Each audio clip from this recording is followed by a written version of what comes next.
지금 대한민국의 가장 큰 문제는 경기 침체이고 그로 인해 실업률도 최고치를 찍었습니다. 경기 침체의 원인은 전 정부도 문재인 정부 탓도 아닙니다. 근본적인 원인은 바로 미국 탓입니다.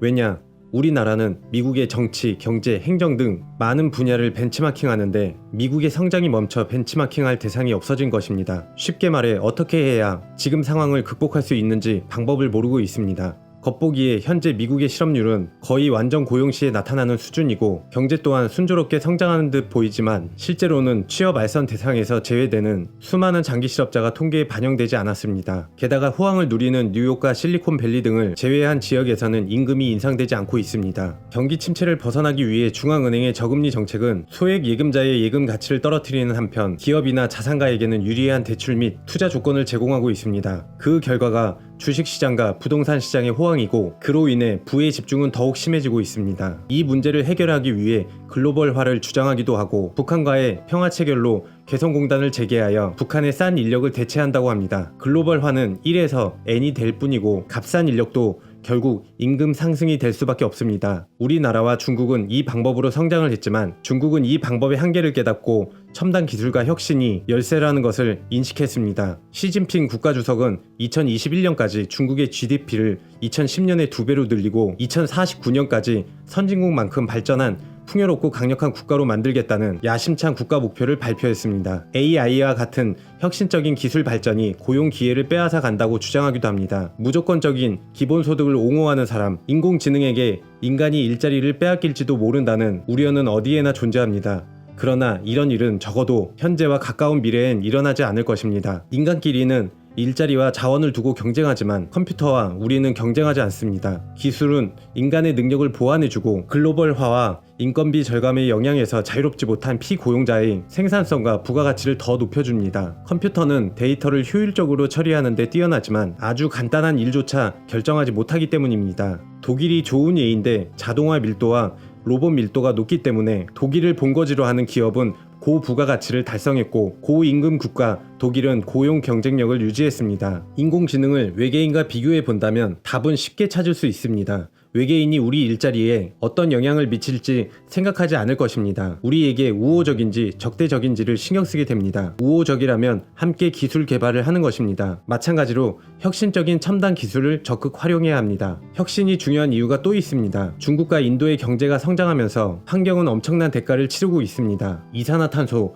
초미세먼지 등 급성장한 중진국의 공업화로 인한 여러 문제는 선진공업국의 낡은 기술로 해결할 수 없습니다. 과거 선진국의 방식을 따르면서 환경이 파괴되어 가고 있는 것이 현실입니다. 자원이 한정된 세상에서 새로운 기술 없이 글로벌화를 계속해 나갈 방법은 없습니다. 이것들이 기술이 한계에 부딪혔다는 것을 보여주는 증거입니다. 오늘날 세상은 기술이 발전하여 풍요로운 삶을 누리는 듯 보입니다. 17세기 말 증기기관이 발명된 이래 1960년대까지 이루어졌던 기술의 진보는 눈부실 정도였습니다. 1960년대 말은 아폴로 우주선과 콩코드 여객기가 등장하며 미국 중산층의 수입 증가를 바탕으로 앞으로는 기술이 획기적으로 발달해서 미래를 바꿔놓을 것이라는 낙관주의가 정점에 달한 시기였습니다. 하지만 미국은 1973년부터 중산층의 평균 연수입은 정체 일로를 걸어왔습니다.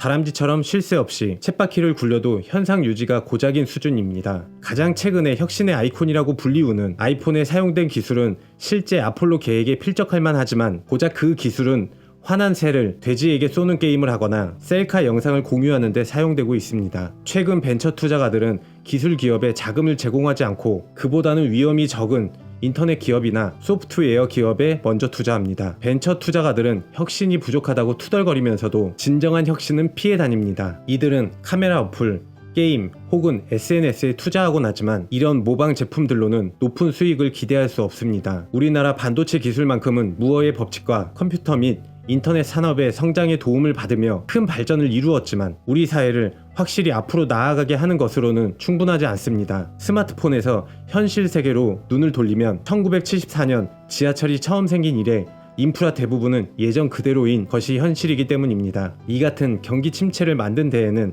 정치도 한몫했습니다. 최근 여론조사의 영향력이 믿기지 않을 만큼 강력해서 정치가는 다수의 환심을 사거나 투표권이 있는 사람들에게 정신이 팔려 있습니다. 그 한 가지 예로 게임 셧다운 제도가 있습니다. 현재의 여론에만 집착하는 정치가는 위험을 감수하려 들지 않습니다. 극단적인 관료주의와 은행, 보험, 에너지, 운송, 건강, 의약품 같은 중요한 산업 부분에 대한 규제 강화는 혁신의 진전에 심각한 영향을 초래했습니다. 1960년대부터 기술업계가 장족의 발전을 이룰 수 있었던 것은 빌 게이츠와 레리 페이지, 세르게이 브린이 창고에서 스타트업을 창업했을 때 그 누구의 감시도 받지 않았기 때문입니다. 표심 얻기에만 급급하여 인터넷 산업과 충돌하는 구경제의 대기업을 타겟으로 삼는 편이 훨씬 더 효과적이었던 것입니다. 지금의 정치는 거대 관료 조직에 얽매여 있습니다. 수많은 법률은 더 많은 규제를 낳았고 사회를 위한 혁신 및 보다 나은 생활 환경을 가로막고 있는 상태입니다. 기업가나 투자가들은 기존의 것을 저지 혹은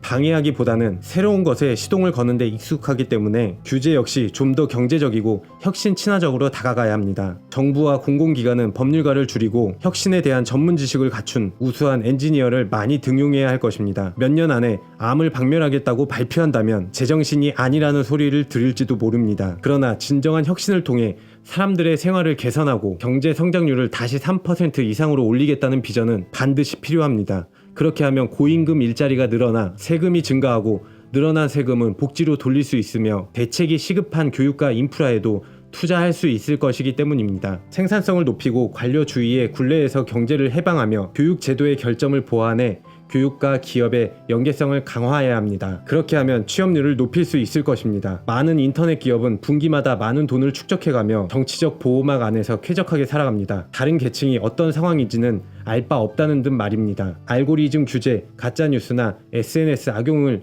둘러싼 논의는 이제 막 시작되었습니다. 필요한 법이지만 사람들을 보호하면서도 기업의 자유와 혁신에 제동을 걸지 않는 새로운 법도 만들어져야 할 필요가 있습니다. 돈만 있으면 한국이 제일 살기 좋다는 말처럼 상위 몇 %에 해당되는 소수의 사람들은 풍족한 생활을 누리지만 나머지 더 많은 수의 사람들은 생존 사투를 벌이고 있습니다. 정부는 수출을 장려하며 글로벌화를 주장하지만 MIT에서 연구한 바에 따르면 미국의 경우 중국으로부터의 수입량이 늘어날수록 미국의 임금은 낮아지고 실업률은 높아졌습니다. 그래서 트럼프 대통령이 취임 후 무역관계의 공정성을 조사하며 상대 국가를 압박하는 것에도 나름의 근거가 있다고 볼 수 있습니다. 불균형한 부의 분포는 디지털화 및 글로벌화의 압력과 합쳐져 사회적 긴장을 증폭시킵니다. 가진 자는 더 갖고 없는 자는 더 없는 세상이 되고 있습니다. 월남전에 참전했던 부모님 세대는 가정을 꾸리고 집을 살 수 있었습니다. 오히려 국민소득 3만 달러를 달성한 현 시대에는 집 하나 사는 게 왜 더 어려워졌을까요? 기술과 정책을 통해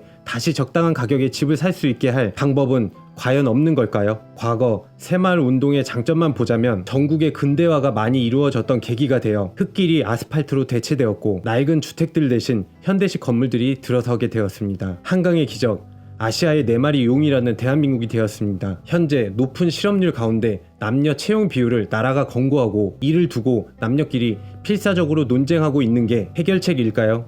정부는 고용률을 높이는 방법을 찾는 게 더 중요합니다. 이처럼 자유무역과 글로벌화의 부작용은 심각합니다. 경제학자들은 경제 이론을 들먹이며 값싼 수입품은 모든 사람을 승자로 만든다고 했지만 현실을 보면 해외 무역으로 인해 수만 곳의 공장과 수백만 개의 일자리가 사라져 버렸습니다. 미국의 막대한 무역 적자는 무언가가 잘못되었음을 여실히 드러내고 있습니다. 세계의 최선진국은 발전도상국에 자본을 수출해야 합니다. 그럼에도 미국은 1년에 5천억 달러 이상을 그들로부터 수입하고 있습니다. 그로 인해 더 많은 돈이 금융 자산으로 흘러 들어갔고 미국 경제는 점점 더 은행이나 금융 부분에 치우쳐졌습니다. 이에 따라 엄청난 폭리를 취한 것은 월가 뿐입니다. 우리나라 기업들도 고임금과 강성노조라는 이유로 해외 공장 건설에 투자를 합니다. 국민들은 점점 일자리가 없어지고 있는 일자리마저 해외의 싼 인력들이 들어와 차지하여 자국민은 일자리가 점점 줄어들고 있습니다. 2020년이 된다면 터미네이터처럼 AI가 고도로 발달할 것이라 기대했지만 고작 개인정보를 활용한 페이스북이나